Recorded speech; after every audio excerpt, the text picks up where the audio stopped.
ठीक है, यहाँ मैं आपको एक 500 शब्दों का हिंदी स्क्रिप्ट दे रहा हूँ, जिसमें एक गांव का किसान अपनी मेहनत से करोड़पति बनता है। स्क्रिप्ट: मेहनती किसान से करोड़पति तक। एक छोटे से गांव में रामेश्वर नाम का किसान रहता था।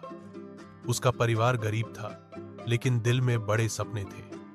उसके दिन की शुरुआत सूरज उगने से पहले होती थी। सुबह सुबह बैलों को चारा डालना, हल तैयार करना और खेत में उतर जाना उसकी रोजमर्रा की जिंदगी थी। धूप हो, बरसात हो या ठंडी सर्द हवाएं, रामेश्वर कभी हार नहीं मानता था। खेतों में काम करते करते उसके हाथ सख्त हो चुके थे और चेहरे पर धूप की तपिश साफ झलकती थी। मगर उसके मन में एक आग थी। मेहनत कभी व्यर्थ नहीं जाती। जहां गांव के दूसरे किसान पुराने तरीकों से खेती करते थे, वहीं रामेश्वर नई चीजें सीखने के लिए हमेशा तैयार रहता। जब भी कृषि अधिकारी गांव आते, वह सबसे आगे बैठता, किताबें पढ़ता, दूर दराज के गांवों में होने वाले प्रशिक्षण शिविरों में जाता।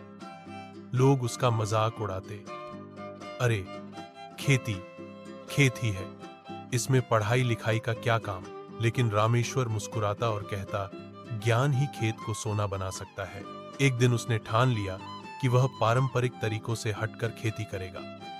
उसने जैविक खाद का इस्तेमाल शुरू किया, सिंचाई के लिए सोलर पंप लगाए और एक ही फसल पर निर्भर रहने के बजाय कई तरह की सब्जियां उगानी शुरू कर दी। धीरे धीरे उसकी पैदावार बढ़ने लगी। उसकी सब्जियां ज्यादा ताजी और स्वादिष्ट थीं, इसलिए कस्बों और शहरों से व्यापारी सीधा उसके खेत पर आने लगे।